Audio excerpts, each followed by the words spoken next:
Every day could very well be Tree Day. However, a specific day has been dedicated to observe the occasion of National Tree Day in Guyana and around the world. On this day, communities and schools specifically are urged to take part in the national exercise of getting their hands dirty by planting trees and restoring native vegetation at specific sites. In this week's Extended, we take a look at the observance of National Tree Day 2019. The future of Guyana has never looked better. Our nation is on the cusp of a development program like never seen before. While Guyana is now emerging as an energy giant through the discovery of massive reserves of oil and natural gas, it is your government's intention that the huge benefits emerging from this will go where it matters most, to you, the people of this beloved country. There is a surge of confidence in the way Guyana is governed once again, and the level of investor interest is unprecedented.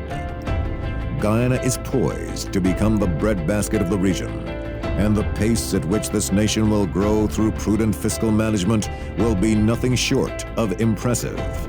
But more than anything else will be the way every Guyanese, regardless of color, class, or creed, becomes a part of this historic period of national transformation, sharing in the wealth and well-being of it all as one Guyana. The Union Sports and Cultural Complex at the number 53 Village Quarantine East Berbice Quarantine was packed as many came out to meet His Excellency President David Granger as he celebrated National Tree Day, with the region most known for agriculture in Guyana. The event also formed part of the Ministry of Agriculture Month of Activities for Agriculture Month 2019. The forests protect and generate our economy. They protect our environment. They protect the livelihoods of thousands and thousands of Guyanese. National Tree Day, the President stated, will contribute to the reduction of hunger in the world and aid in the fight against climate change. We started observing National Tree Day since 2015. I published an order declaring the first Saturday in October as National Tree Day. And it was gazetted. And I congratulate the minister for maintaining that tradition. And you in your schools, the teachers, the children, must also observe the first Saturday every October as National Tree Day. And the minister mentioned a good project, a good idea, that if every year, every school child in this country planted one tree, a breadfruit tree, a mango tree, a coconut tree, we would have 250,000 trees. After 10 years, 2.5 million trees. Let us start the project. Let us start the process. Let us start the revolution. The head of state reminded his attentive audience just how important trees are to everyone, especially Guyanese. Trees are important to all of us. Guyanese grew up, all Guyanese, pick me up. We all grew up among trees, among the wood products. What would life be during harvest holidays without guinea trees and mango trees? Where would we live without houses made with wood or with wooden furniture? When we go by the waterfront, when the fishermen want to go to sea, what would they use if not wooden boats? They come to the stellings. They cross bridges made from wood. And where the wood come from? Come from trees. What would we eat without breadfruit trees? What would we drink without coconut trees? You have to drink coconut water. You have to eat breadfruit. You have to eat mango. We are Guyanese. What would our recreation be without wooden cricket bats and the shade? I'm sure some of you all would have preferred trees rather than these plastic tents. Where would we go for our family picnics? Easter Monday, if not under the trees. Getting down to other important business, President Granger had words of encouragement for residents of Guyana's agriculture region, in that the present administration continues to focus on agro-processing to transform rural and hinterland communities. East Berbice Quarantine President Granger said had sufficient lands, expertise and experience to guarantee Guyana's food security, as well as to contribute to the Caribbeans. We have the capacity and the capability to produce enough food, especially the foods that the Caribbean wants. The Caribbean wants staples. They want animal products. They want legumes and vegetables and fruit. They want fats and oils, and we can give them everything they want and more. And I turn your attention, my friends, to the importance of agro-processing. And agro-processing has long been a practice in this country. Sugar is a product of agro-processing. Rice is a product of agro-processing. Why can't we extend processing to other commodities? Agro-processing in some form or the other sustained this economy for 150 years or more.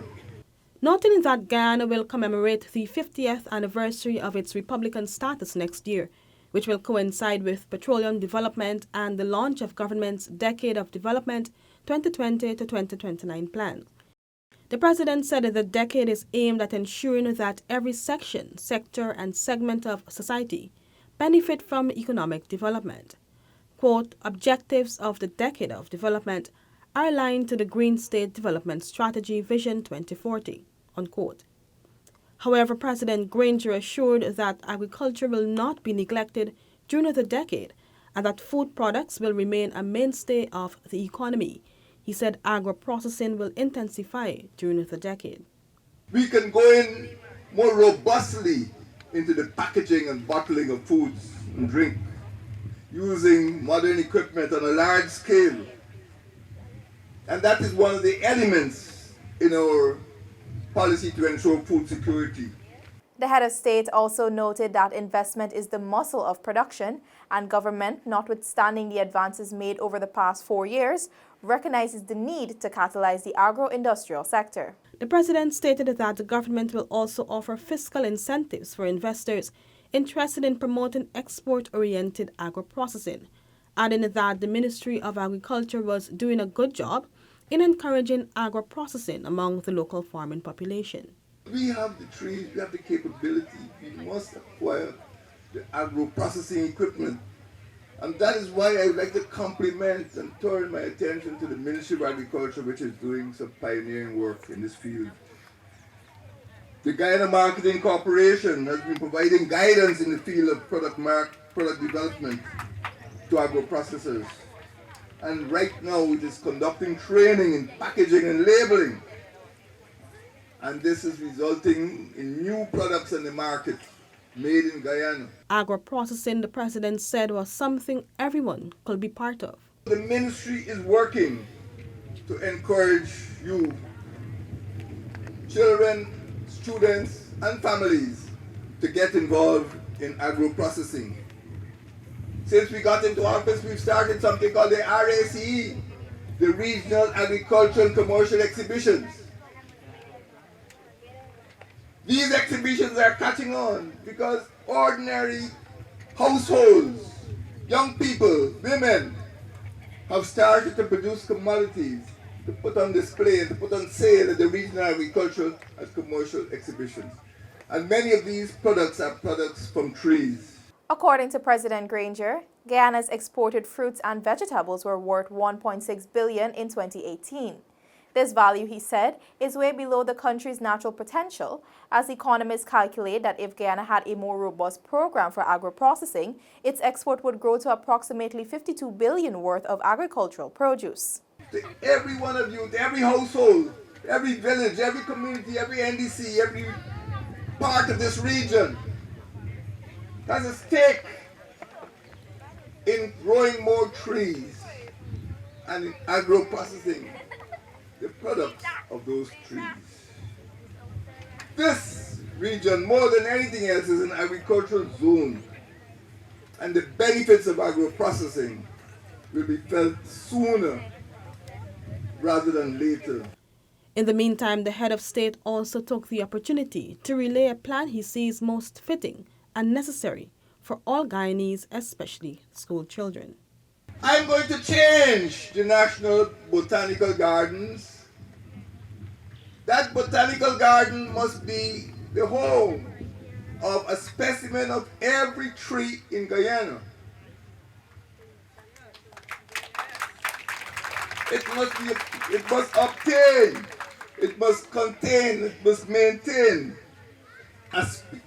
several specimens of all of the species of trees in Guyana. Anywhere in Guyana, you must be able to go, children must be able to go and see what a greenheart tree is, what a crabwood tree is, what a purple heart tree is, what a wallaby tree is. Not just mango and guava, you know. They have 1,000 species of trees to learn about. The botanical gardens must be a schoolhouse for children. The best time to plant a tree was 20 years ago.